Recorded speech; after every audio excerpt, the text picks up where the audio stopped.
Hello, this is Kiana, This is Ivan. and today we're going to be talking about food security with a focus on rice. So, as you can see from the graph here, this is the global rice production in 2018, and the areas that are in blue, which is most of Asia, is where rice is produced the most. And today we're going to be comparing America and Japan and talking about global food security and import and export on the Japanese side of rice production. So Japan is currently the 12th largest producer of rice in the world, with an over 100% of sufficiency rate. And the main producing prefectures are Niigata, Akita, and Hokkaido. And in the next slide, we'll see the data of the prefectures where rice is grown within Japan, as well as the yield amount ratio and the crop acreage ratio. So this is where rice is grown the most. The top three prefectures are Niigata-ken, Hokkaido, and Akita-ken, and they make up a pretty big amount of rice production within Japan. But as you can see, all the numbers are pretty similar, so it kind of evenly is grown throughout Japan. So this is global trade, exports, and imports. So Japanese food is gaining global popularity as a healthy dining option. However, Japan exported just 3.2 billion worth of rice, the staple grain of the diet in 2017. It is said that Japanese rice is delicious but too expensive, and foreign demand has been difficult to stimulate significantly. Rice is an agriculture product that represents Japan, but the country ranks only 10th in the world in terms of production volume. Major rice exports, India and Thailand, export about 10 million tons per year. Cultivation of Japanese rice varies is expanding in the United States and China, where price levels are about half of what they are in Japan. China, with its great demand, grows the koshikari and Akita komachi varieties of rice locally, distributing them at about 1/5 to 1/10 the price of imported Japanese rice. As part of a policy to reduce the acreage of farms, farmers who convert edible rice to animal feed receive large subsidies. Rice for animal feed has no cosmetic requirements, so it is advantageous in that it does not take too much time to produce. You can see these are the countries that produce the most rice: China, India, Indonesia. And then on the graph to your right is rice exports within Japan. Um, and then this is impacts as well as the acreage. So as you can see on the chart, there is a decline of the rice that is being produced within Japan as of recent years, as well as the land acreages. So regarding the greenhouse gases from agriculture, forestry, and other land use, its emissions from the Asian region account for about 40% of the world. Reducing greenhouse gas emissions in this region, such as methane generated from paddy fields, is an important issue. On the other hand, as the risks of pest diseases is high in the hot and humid Asian climates, it's difficult for Asian countries to adopt the same approach to reduce the use of pesticides and fertilizers that is adopted in relatively dry regions such as Europe and North America. Next, I'm going to introduce some data on production of rice. During the Green Revolution, new research and technology increased a lot, which doubled or tripled the yield levels compared to the pre-Green Revolution average in Asian countries. And the demand is expected to grow by over 70% in the next 30 years due to population growth. 84% of rice production is done by modern farming technology. For example, early maturing rice varieties and nitrogen fertilizers. And this accounts for 1/2 of the world's harvest areas and 3/4 of total production.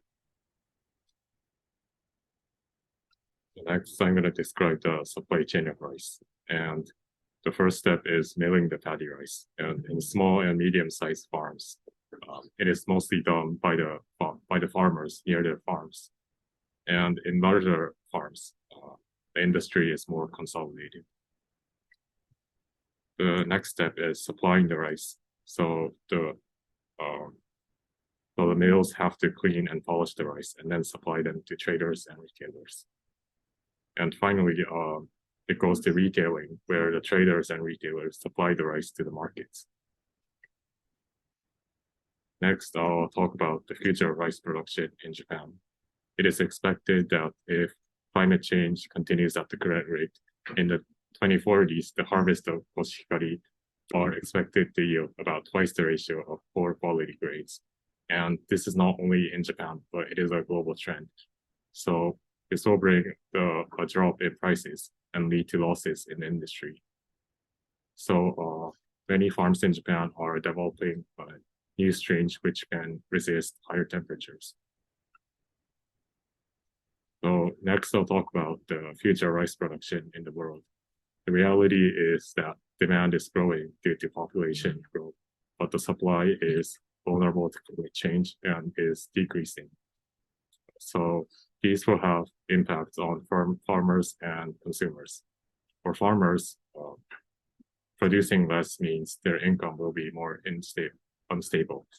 And they also have to rely on technology to create new rice. There's some financial difficulties for smaller farmers, and the impact on consumers is less production would mean rise in price, and also some people may not get access to rice. And also there will be an increase in poor quality rice. So when comparing store options in Portland, we found that Fred Meyer's had the cheaper rice options. However, they were either not transparent about where they grew their rice, like Kroger, or they were growing their rice abroad. New Seasons, on the other hand, had more expensive options, but were more local to the US and transparent about where they're growing their rice. We wanted to look at perspectives of environmental justice in rice because rice is globally a very important crop for food security. About half of the world's population relies on rice for around 20% or more of their calories. However, climate change is threatening a lot of rice yields around the world because of issues like rising temperatures, flooding, which destroys crops, and lost yields from droughts. And water consumption and methane emissions are the two main environmental impacts of rice. First, water consumption is really high with rice because traditionally rice fields are constantly flooded.